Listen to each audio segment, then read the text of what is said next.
It is a pleasure to join you once again at the Commonwealth Trade and Investment Summit.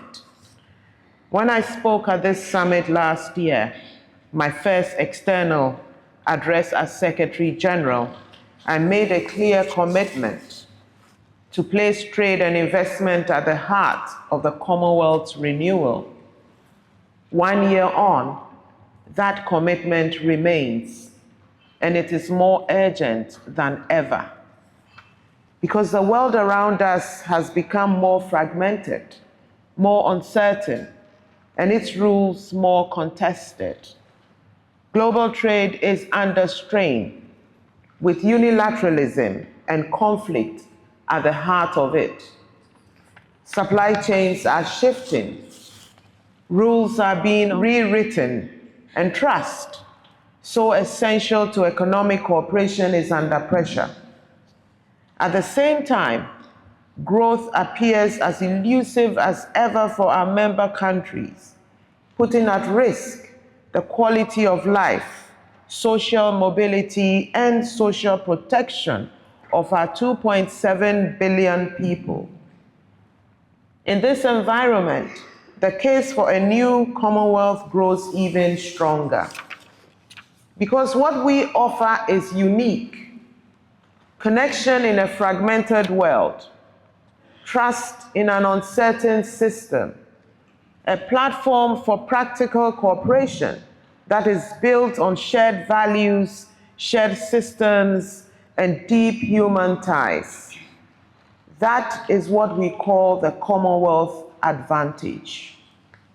Trade between our countries remains on average 21% cheaper. Investment flows are stronger. And across our 56 countries, we represent a market of 2.7 billion people, young, dynamic, and full of potential.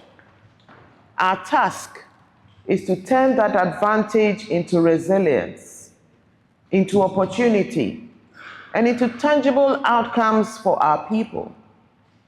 But only if we approach opportunity with new thinking and high ambition.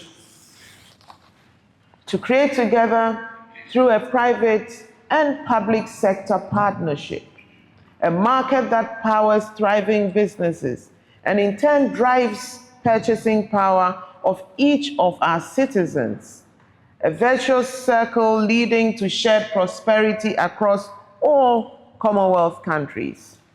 That should be our bottom line. I invite you all to think about that. We at the Commonwealth Secretariat are playing our part. Over the past year, we have rolled out a new strategic plan placing resilient economies at its core. Resilience that goes beyond absorbing shocks to shape the future. Building economies that are more connected, more inclusive, and more investable. And we continue to fight for transparent, equitable, inclusive, non-discriminatory, open, and rules-based multilateral trading and finance system with the World Trade Organization at its core. That cannot be achieved by governments alone, and the private sector is not a peripheral partner. It is central. From financing infrastructure and scaling digital trade to driving innovation in energy, agriculture, and manufacturing, it is businesses, investors, and entrepreneurs who will turn our shared ambition into real economic transformation. Our role as the Commonwealth is to create the conditions for that to happen consistently across all our nations. To lower barriers, to align regulation, and to end digital fragmentation, to unlock finance, and to connect opportunity with capital.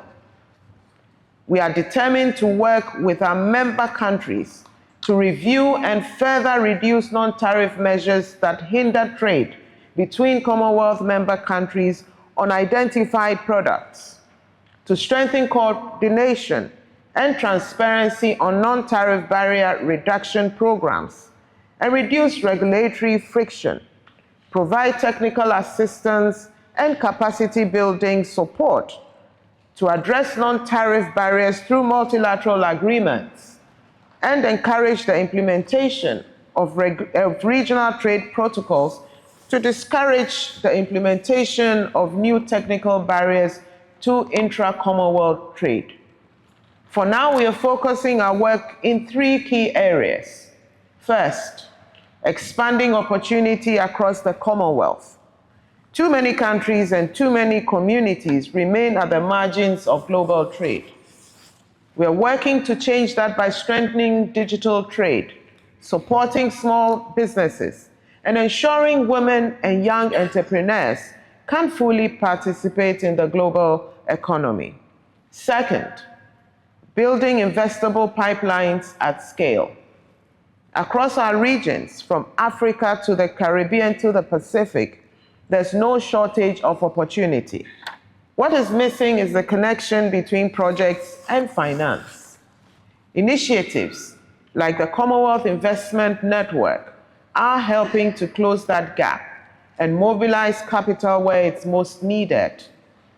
Third, positioning the Commonwealth at the center of the global economy of the future. Critical minerals, clean energy, digital services, sustainable supply chains, all of these have huge potential across Commonwealth nations. And the resources, talent, and potential of our people are essential in the global economy. The question is not whether the world will need what the Commonwealth has. The question is whether we will work together to ensure that value is realized fairly, sustainably, and at scale. Because trade is not just about exchange of goods and services. It's about the exchange of opportunity. It's about whether a young entrepreneur can reach a new market, whether a small state can build a resilient economy, whether growth is shared or concentrated. That is what is at stake. And that is why the choices we make now, as governments, as businesses, as partners, matters so much. So this moment of challenge becomes for us a strategic opportunity. Trading together makes us more resilient. Investing in one another offers a future that is more stable, more prosperous, and fairer. This is our moment to turn partnership into progress.